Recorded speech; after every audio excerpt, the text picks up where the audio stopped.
ever feel like throwing open the window and shouting that the world is a wonderful place, Jeeves? No, sir. Or dancing in the street, scattering petals on the passers-by? Only infrequently, sir. Well, then it's quite obvious that you've never been threatened with marriage by the appalling Madeline Bassett, only to be saved at the bell by the intervention of the unspeakable Roderick Spode.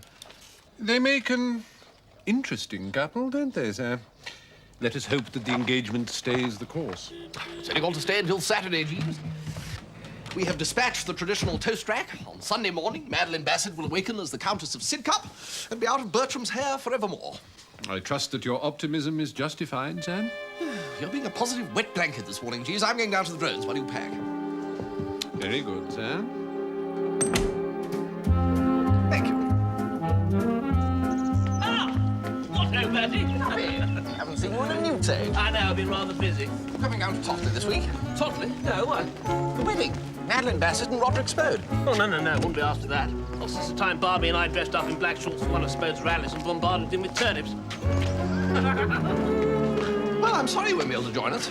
Well, I couldn't anyway, as a matter of fact. Far too busy with Plumbo Jumbo. Plumbo Jumbo? Plumbo Jumbo. It's a good name, isn't it? That was my idea. I've sunk all my money into this, Bertie. We haven't got any money.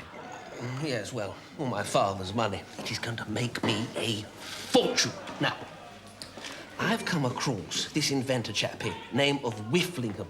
Now, one of the things he's been working on for years is this machine. Now, it not only clears drains, but it coats the pipes with this secret sort of mixture while it does so they never get blocked up again.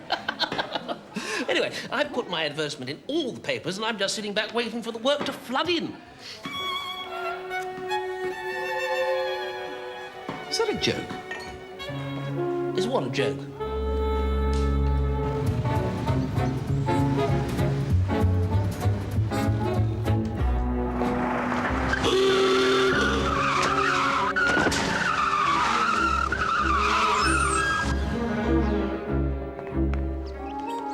Are you all right, sir?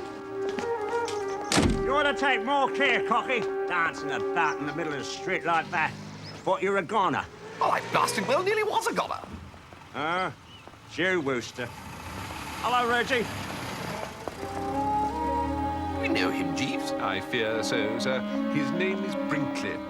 Perhaps he would care to come into the Ganymede Club for a restorative glass of whiskey, sir. Well. So, this is your famous Ganymede Club, is it? Jolly nice place. Thank you. It's good of you to say so, sir. You have to be a valet or a butler to be a member, is that it? Quite so, sir. Haven't seen you on sec, have you, Reggie? I can't find the fella anywhere. I'm afraid not, Brinkley. What a do, eh? Don't miss the emergency meeting, Reggie. Is that Blighter? Is he a valet or a butler? Not now, sir. An uncle in the grocery business died and left him a house and a comfortable sum of money. You employed him once, if you recall, sir. I did? What as? It was during that uncomfortable period, sir, when you and I had had a disagreement about your trombone playing. Oh, good grief, yes. He got drunk and burnt my cottage down. Now he's a landed gent, you say? Scarcely that, sir. He has a small establishment in Totley in the Wold. Coincidentally enough.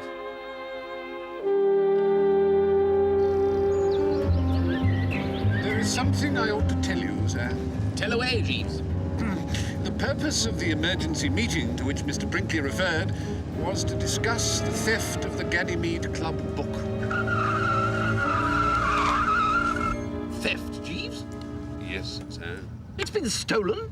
The book in which you've written down all my endearing eccentricities for the amusement of your fellow Ganymedians? Not only your characteristics, sir, but the idiosyncrasies of all the gentlemen's gentlemen, if I may so put it. And by no means for their amusement, sir, but as a serious guide to those considering employment. The penalties for omitting any details are severe, sir. Well, you know what that blasted book invites, Jeeves? Blackmail, that's what it invites. Now you tell me that the blasted thing has been stolen. Well, what will be the upshot, Jeeves? Ruin. That'll be the upshot. I'm sorry, sir. It's not an expression I often use, Jeeves, but... Cha! Very good, sir.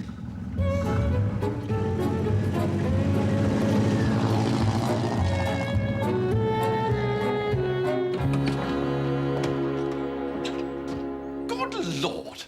Ginger Winship! Bertie, Nice to see you. You're down here for the wedding? No. There's a by-election. I'm standing for Parliament. No. I am. But you're an absolute idiot, Ginger. I know, but it's a safe seat. I didn't particularly want to, as a matter of fact, but my fiancée insisted. She said I ought to carve out a career for myself. Yes, well, they're like that. And drink? No. My fiancée says drink hardens the arteries. Ah, well, my arteries could do with a bit of hardening. She has me on a reducing diet, too. Good God. Sounds just like Florence Cray. Who sounds just like Florence Cray? Ah, Florence. No, well, Ginger was just telling me about this beautiful, highly intelligent girl he's got himself engaged to, and I said... Harold is engaged to me. Ah, well, that explains it. You're down for Madeline's wedding, I presume? Good. You can do some canvassing for Harold while you're down here. Well... Good. Come on, Harold. You've got your meeting in 10 minutes. You too, Bertie.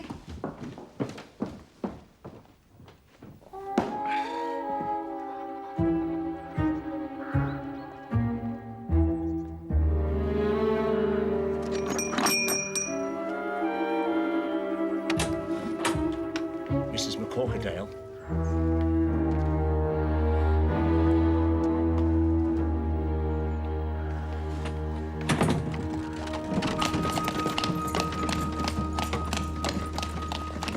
Ladies and gentlemen, well, as you know, well, of course, perhaps you don't. Well, anyway, it's true. There's a by-election in Totley in the Wold. Here, here. Thank you. Oh, my name's Winship, by the way. Harold Winship. And I'm, well, sort of standing. I'm your, what you call it, a candidate. Oh, as a Conservative, of course. I mean, if you'd like to vote for anybody, I'd be, well, jolly grateful if it was, well, me, don't you know? Thanks awfully. How'd it go? Not that it matters. Winship hasn't got an earthly. Take my word for a cocky. Phone your bookie right now. Get your money on the Labour candidate, Mrs. McCorkerdale. He just stood there saying, ugh. Of course, it didn't much matter. You couldn't hear him more than 5 feet away. Well, Bertie's exactly the same. Mumble, mumble, mumble. I say, Aunt Agatha. I think Bertie's got a very nice speaking voice. Nice. Put your knife and fork down straight, Bertie, if you've finished, and don't slump. As father of the bride-to-be, I must say that I look forward to Saturday as being one of the happiest days of their life. The happy couple. The marriage is an honorable estate. In the 20th century, however, it has fallen into some disrepute due to the vexed question of overpopulation. It is my intention to introduce into the House of Lords a bill forbidding anyone earning less than £500 a year to have children. At £500 a year, he can have one child. At £1,000 a year, he can have 2 children. At £1,500, 3, and so forth.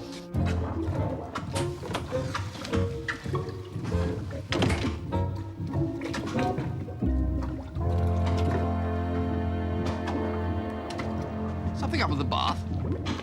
The water appears reluctant to drain, sir. Got the plug out, have you? That was amongst the first things I thought of, sir. I exchanged words with the man Brinkley earlier this afternoon, sir, at Mr. Winship's election rally. Yes, I noticed. I must confess I was somewhat perturbed by his manner. Oh? What did he say? He advised me to place a wager on Mrs. McCorkerdale, but it was not so much what he said as the easy insolence with which he said it, as if he knew something that was not common currency and that he could profit by it.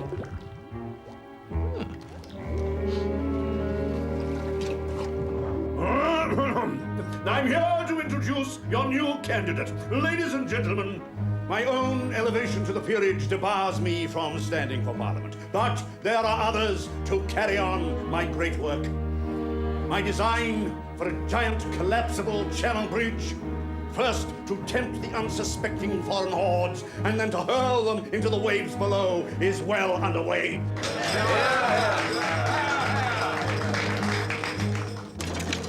The most slimy creature called Brinkley. He has this this book in his possession, which he says contains information about some youthful indiscretions on behalf of my opponent in this election, Mr. Winship, which, if made public, would be certain to make the worst impression on the voters of Totley and the Wold, and, as he put it, make it a walkover for me. He's asked me for money for the book. Oh, what did you do? I sent him away with a free in his ear, of course. But I thought it only proper to let Mr. Winship know. The moaning Minis will try to tell us that these measures I indicate are too radical, too bold. But I have to say to them, Rome may have been built in a day, but it took only a trumpet to bring down the walls of Jericho.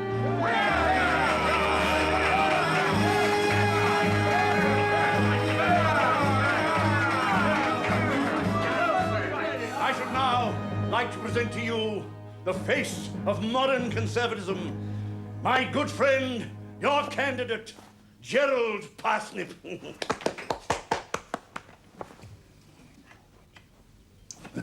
Harold Winship.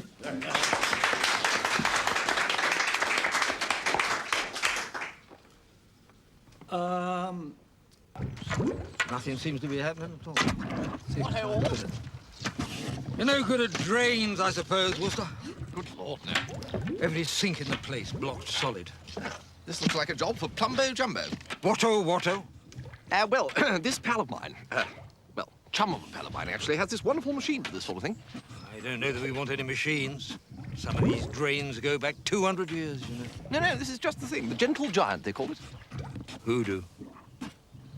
This pal of a chum of mine. Or the other way round, rather.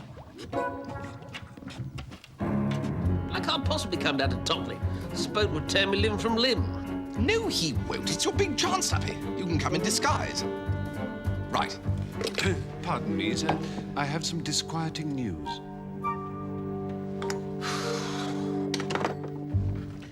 So Brinkley's got the book, and he's trying a spot of blackmail. Yes, sir.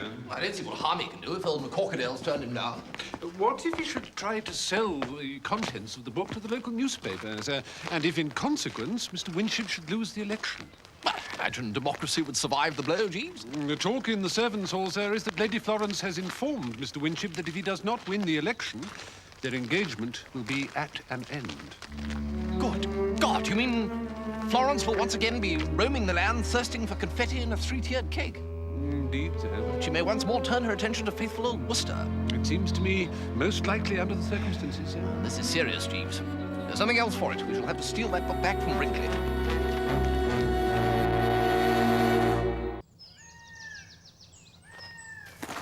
I should have heard them, Madeline. The applause, the cheers. If I were contesting this constituency, Comrade so-called McCorkadale wouldn't get one vote. But you can't, Roderick. You're in the House of Lords now. I know. Not one vote.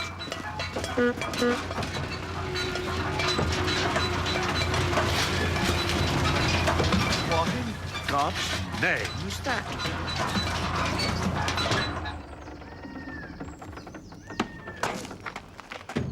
Are you the gent what sent for Plumbo Jumbo? Don't I know you? Couldn't rightly say, Gov. I mean, shouldn't think so. Not unless you happen to be in the old plumbing game, like.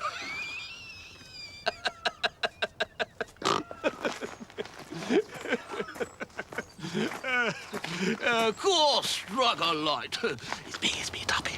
I know it's you, you fool. Let's get out of here, Jeeves. We've got a burglary to commit.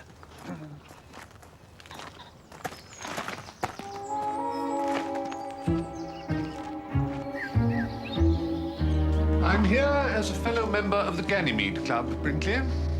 I have reason to believe that you have absconded with the club book, which, as you well know, is strictly against the rules. Oh, now come along, Reggie. You had no right to remove that book from the club. Business is business, Reggie.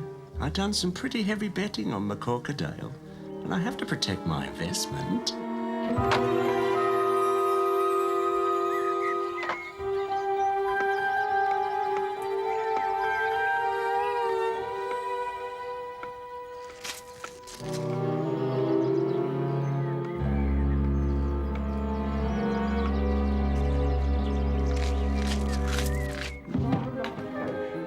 I'm not obliged to anyone but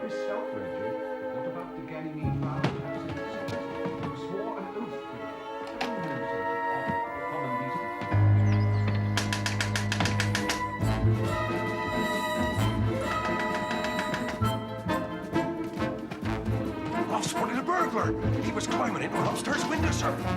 I removed his ladder so he could not make his escape, sir. What? Intruder, Mr. Brayton. Out of the way, please, sir. Move, Reggie, move.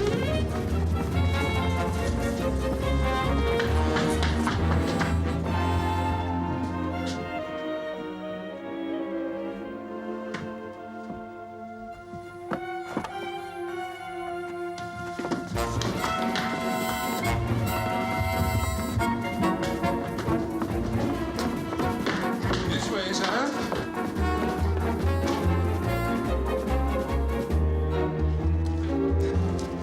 Well, I think we can slow down now, Jeeves. There's no one after us. I shall feel more secure, sir, with the Ganymede book safely locked away. Well, then you take it on out to the house and lock the very thing away. I'm going to sit down and catch my breath. Very good, sir.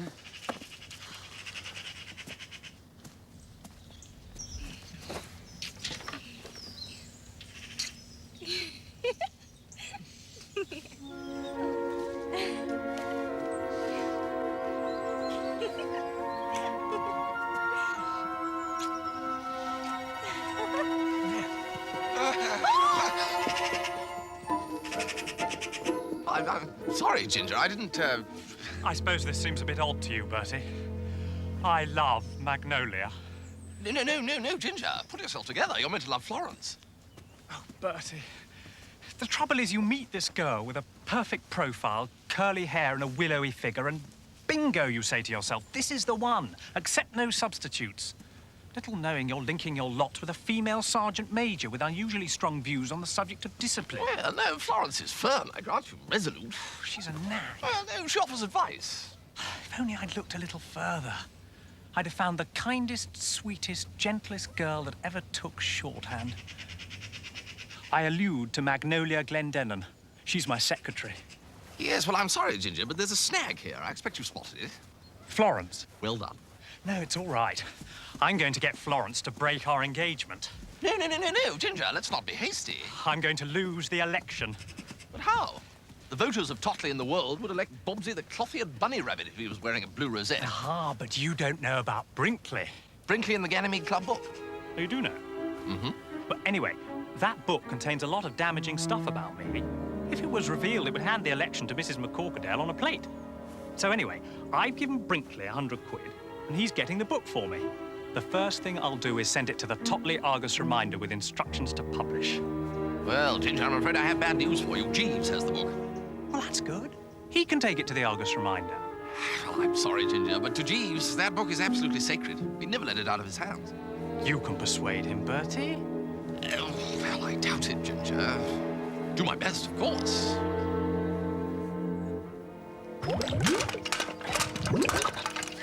How long is this going to take? There you are, you see. You can't rightly say, Gov, can you?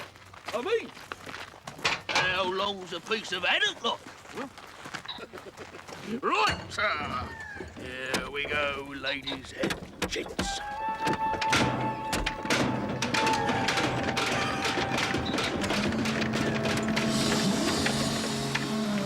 Is that all?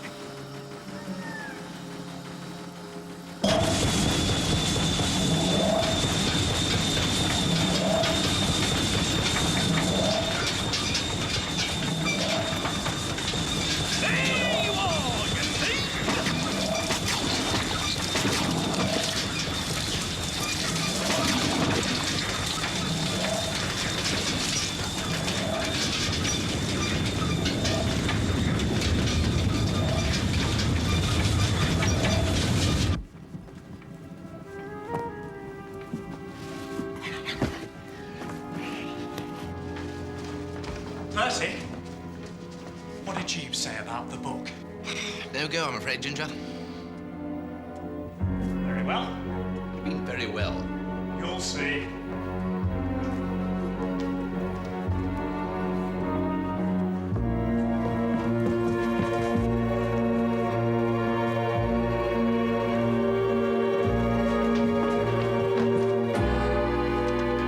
What are you doing in here? Oh, I wasn't, oh, it isn't, Who are you, anyway? oh, I I was just coming to see you.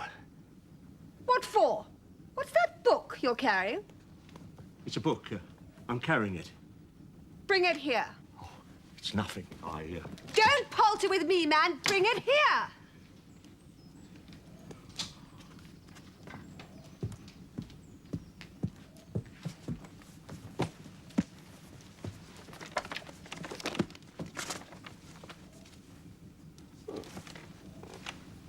Did you write this? What if I did? Did you or didn't you? Oh, all right. It's most interesting. You can't use real people's names, though. Oh, no, I know. Trying to add verisimilitude, I suppose. Huh? Look here. What's your name? Mr. Brinkley. Look here, Mr. Brinkley. What on earth is that noise?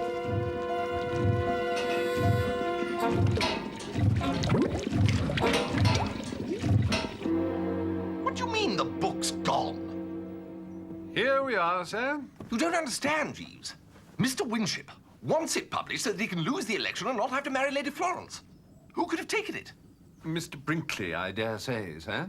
But I don't think we need have any worries on that score, sir.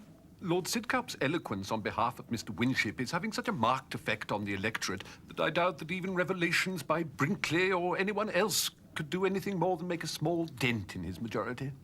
Really, Jeeves? You sure? Well, that's wonderful. The way forward for this country, out of the slough of despond it has fallen into, is through public ownership of mines, railways, road transport, electricity generation, and all other essential services. Don't let my opponent frighten you into thinking otherwise.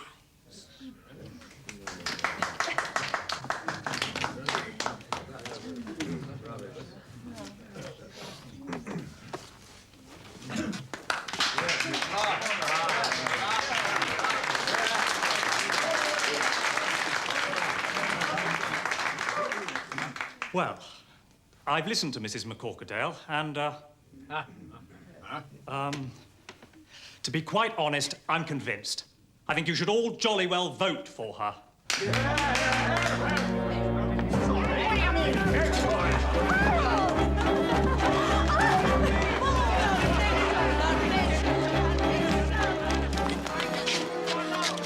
Ginger, you were wonderful.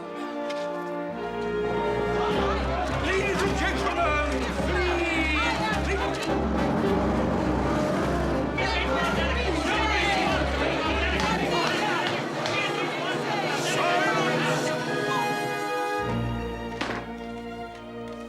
I have an announcement to make.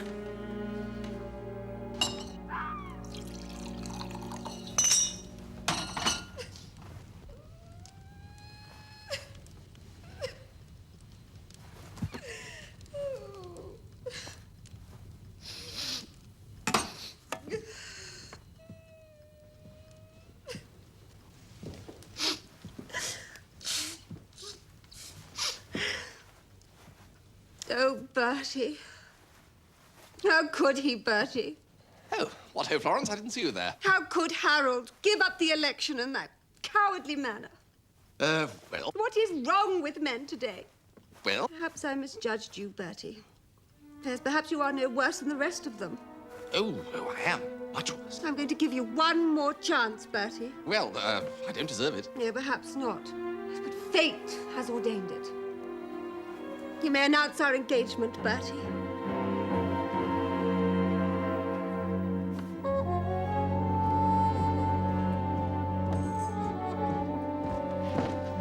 Bertie! Come in here, Bertie.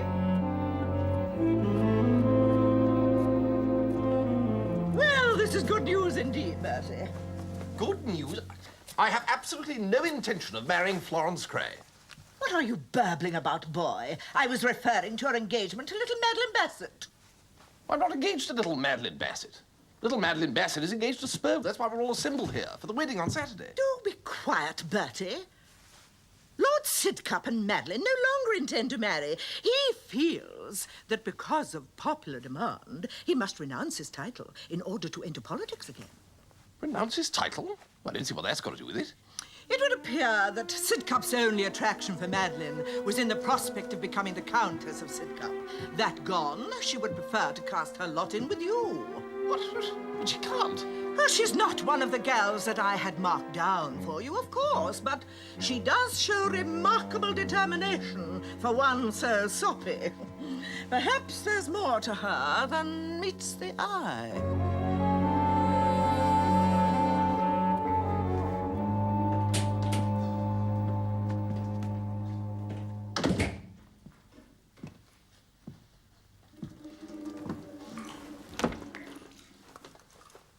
The dinner gong has sounded, sir.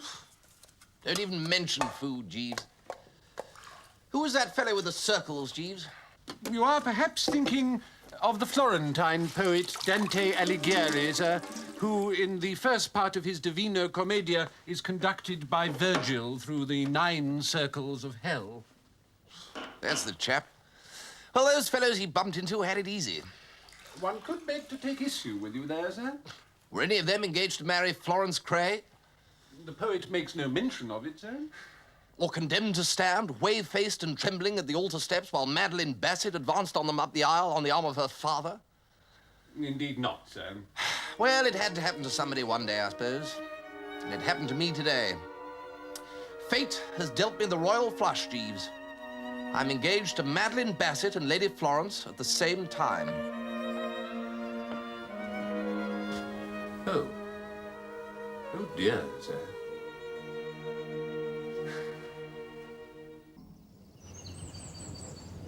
I'm sorry, Roderick, but there's nothing I can do about it. You brought it on yourself. I know. I mean, it's no joke for a sensitive gal who thinks she's a bit of the Countess of Sidcup to have the fellow say, April Fool, all you're going to be is Mrs. Spode. But she won't. She'll still be Lady Spode. But only a baronet's wife. Hardly the same thing. Added to which, you've landed me with that dangerous lunatic Worcester as a son-in-law. I know. But you've seen these people, Watkin. When I speak, a hush falls. Then a little murmur of interest. Then a mighty roar of approbation. They need me, Watkin. The people need me. Oh, it's you. Oh, hello, Spode. Good Lord. Well. There you are, what? Hello, Sir Watkin. Splendid. You know, Watkin, I simply cannot make it out. As far as I can see, he's without any attraction at all. Intelligence? No. Looks? No. Efficiency? No. When one considers all his defects, one can only suppose that Madeline is marrying him in the hope of reforming him. No. You see... Be quiet, Worcester. Let me tell you something, Worcester. If you disappoint little Madeline's hopes, I shall be waiting for you. Right. Well, toodle pip. Oh! Why, Bertie, are you saying good morning to the flowers? Yes, that's right. Oh, Bertie, we were always soulmates. Really? No, Bertie, don't kneel to me.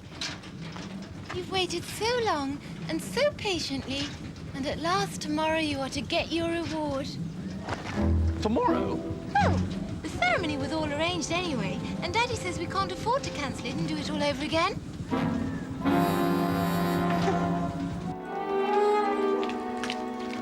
Brinkley.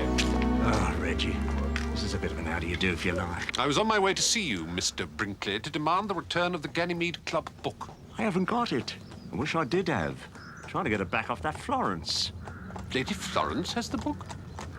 She thinks I wrote it. She thinks it's a novel. But why are you so anxious to retrieve it? Well, now Spode's standing. I needed to scupper him. My bet's on McCorkadale winning, no matter who's standing against her. But there's nothing in the book to harm Sir Roderick. The Eulalie business is long out of date since he sold the lingerie shop. Eulalie nothing. Don't you know about, Well, I'm not about to tell you, am I? Something's only gone in recent. That happened years ago. Didn't know it was in the book myself till I just happened to be glancing through it the other day.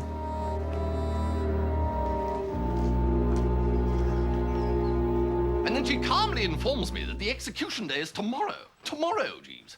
I mean, what am I going to do? I can't step out of this room without one of those blasted women collaring me.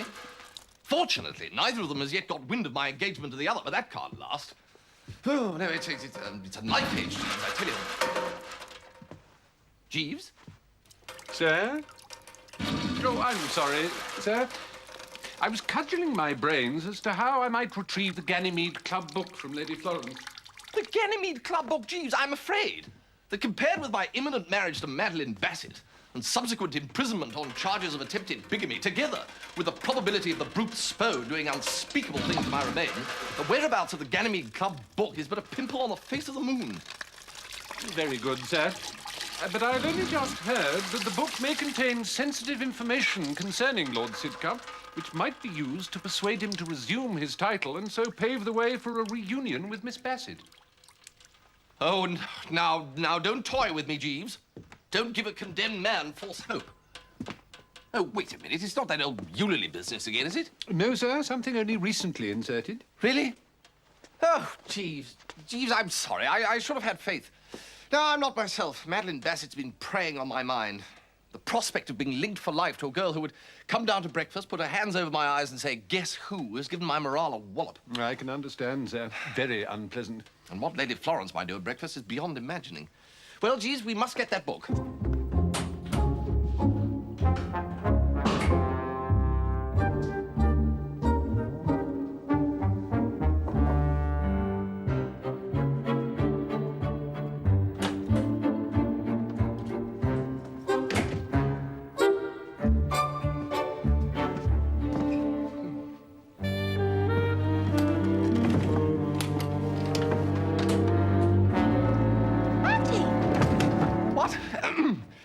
Madeline.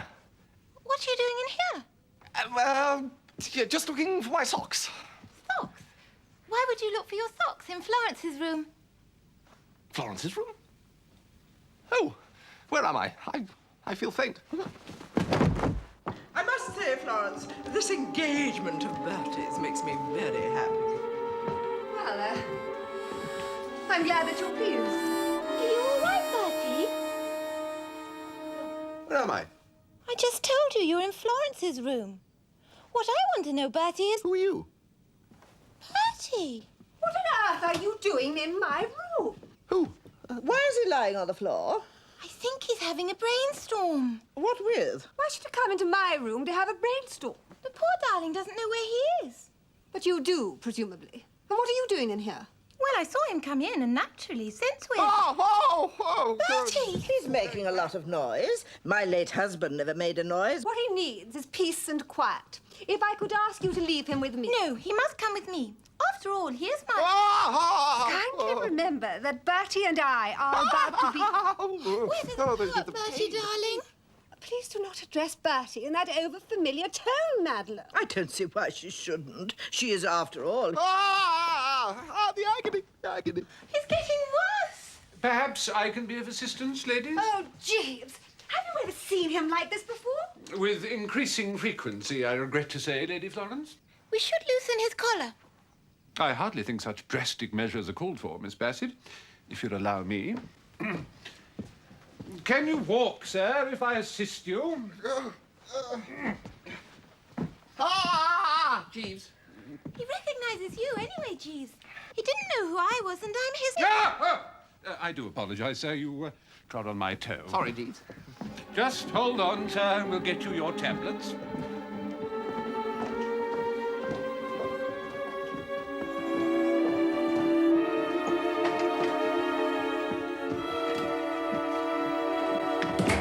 By George, Jeeves, that was a close call. Did you find the book, sir? No, Madeline came along before I had a chance to look properly. Well, I can't risk it again. You'll have to do it. Oh, I'm sorry, sir. I could not possibly engage in anomalous activities in any house in which we are guests. Oh, come, Jeeves.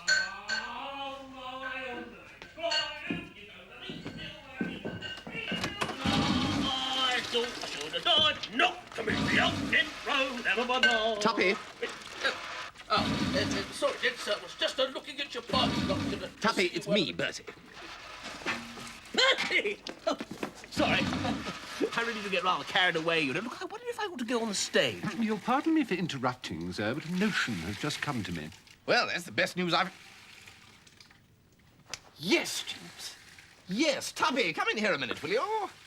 Have a seat, Tuppy, old man. Drink. Jeeves, brandy for Mr. Glossop, will you? What's going on? Now, Tuppy, we have a little job that we'd like you to do. Job? What job? What are you doing up here, Constable? Sir Watkin ordered me to patrol the house, Mr. Butterfield, for to guard the wedding presents. No. What was that, Mr. Butterfield? Oh, that'll be Mr. Worcester's room.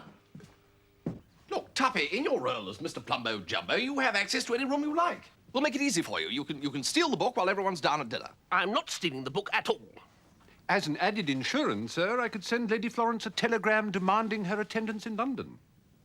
Well, there you are, you see, Tuppy. Can't say fairer than that. Get that sent off now, will you, Jeeves? Don't bother, Jeeves. I'm not going to do it. Very well. Jeeves, just pop down and ask Sir Roderick to come and see us, will you? No! That isn't cricket, Bertie. I'm sorry, Tuppy. The desperate times call for desperate measures. Poor Mr. Glossop another desperate measure, will you, Jeeves?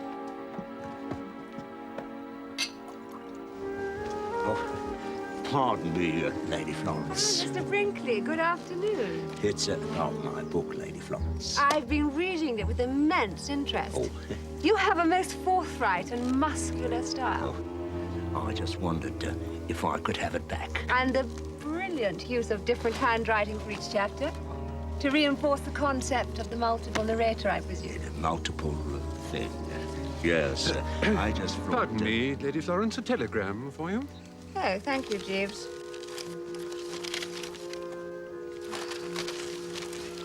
What a nuisance. I have to go to London to see my publisher this evening. What I'd like to do Goodbye, is... Mr. Brinkley.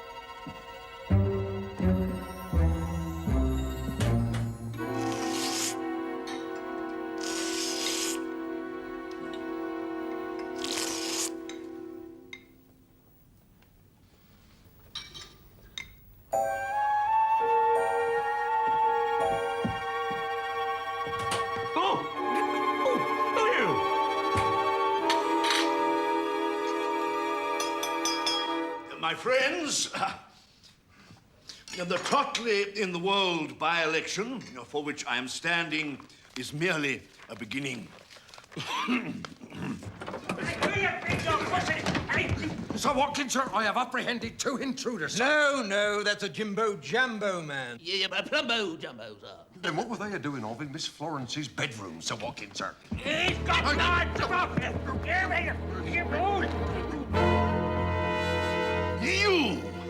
You're the man who ruined my Earl's Court rally throwing Swedes! Turnips! No! No! Do you know what I'm going to do to you? No, Roderick, leave him alone. Is there any chance of getting the plumbing fixed? Mind you, he's only made it worse so far with that Dumbo Crambo. Plumbo Jumbo! I'm going to butter you all over the lawn. And then I'm going to dance on the fragments in hobnail boots.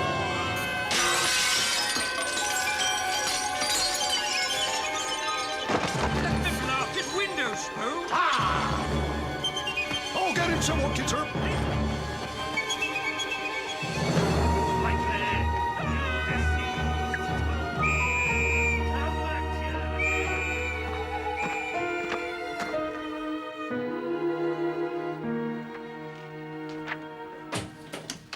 Any luck, Jeeves? Oh, indeed, sir. I think if you were to say the word Celia to Sir Roderick, it would have the desired effect. Celia? Yes, you couldn't tell me a bit more, I suppose. Rules of the Ganymede and all that? Just so, sir. Right, so I just say the word Celia, Spode becomes as putty in my hands, reclaims his title and marries Madeline. I think it extremely likely, sir. Right.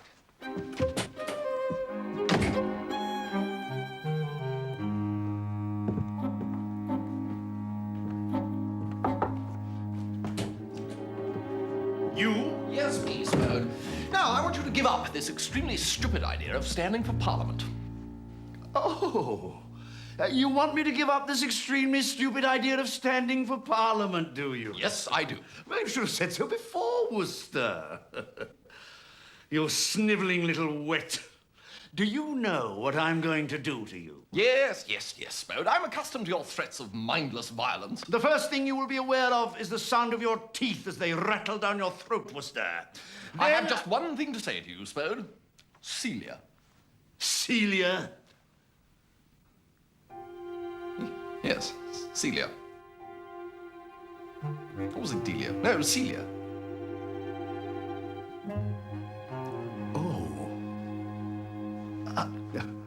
Oh, Celia. So, let's hear no more of it, Spode. I'm sorry, Worcester. Well, apologies are just not good enough, Spode. No, I know. I'm sorry. Oops, there I go again. Well, just look to your behavior in future. Wait a minute. Wait a minute.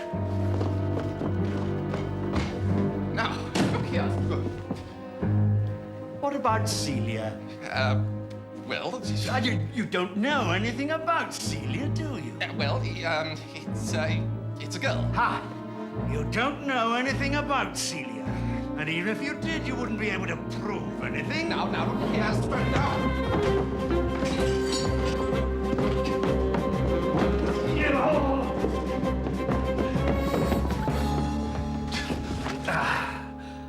Oh, Mrs. Gregson. Oh, dear.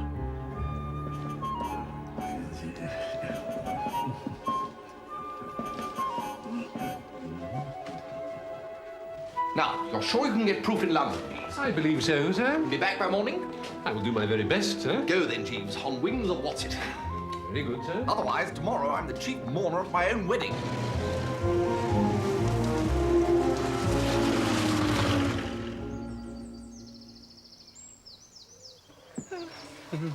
Where are you, Jeeves?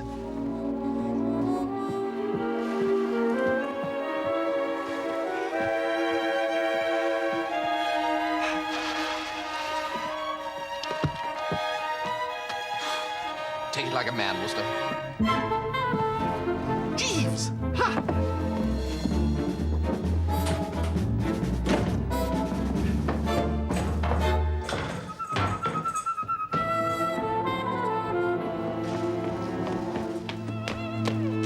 Bertie, I really am most annoyed. That telegram purporting to come from my publisher was a hoax. Good Lord. The time was not altogether wasted, however. I was able to give a lot of thought to our forthcoming wedding as I dreamt. Oh, good. St. Margaret's, Westminster, I think. Don't you? Yes. Of course, Daddy will expect the reception to be at the Park Street house. Ha. Now, do you... Just go and get my powder. Bertie, you mustn't see me. Why did you say that you mustn't see her? Did she say that? I thought she said the dress looked seamy. See me? Yes, that's why she's rushed back into her room, I expect. Take a few seams out. Bertie, can you just stop drivelling for one moment and tell me just exactly what is going... Oh, all right, dash it. Very well. Madeline and I are going to get married.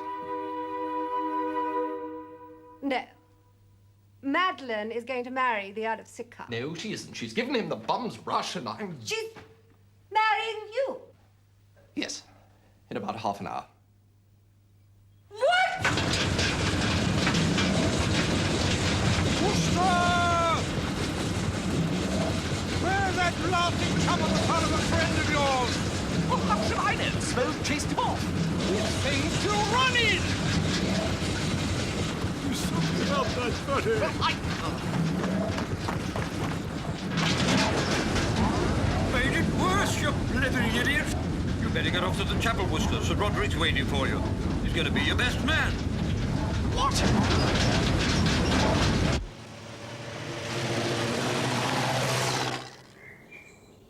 So you are not the groom after all, my lord? No. He is. I am. Perhaps not, sir. Jeeves, did you... Perhaps Sir Roderick would be kind enough to come into the vestry for a moment. What for?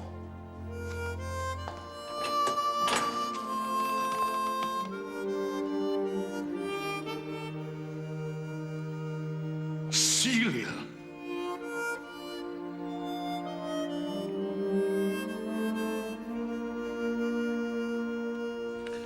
Sir Roderick, in his youth, was in the Antipodes and in straitened circumstances.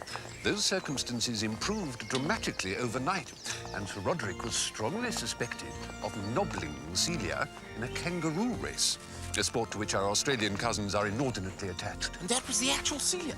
No, sir, but I felt that the likeness was sufficient to deceive Sir Roderick.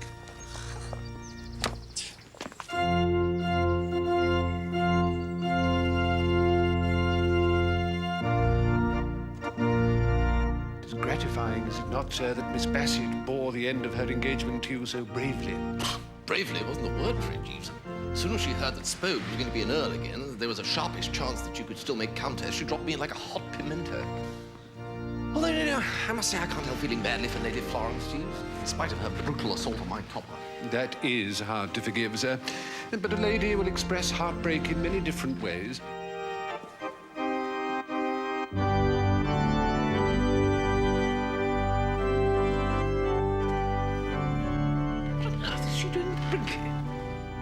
I persuaded Sir Watkin that Brinkley was just the type of personage to restore the faith of the local electors in the Conservative Party.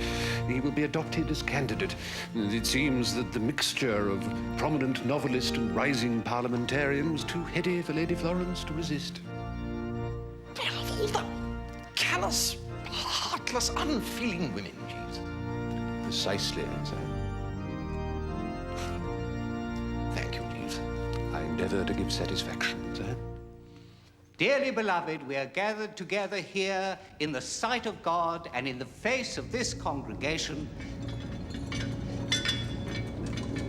to join together this man and this woman in holy matrimony.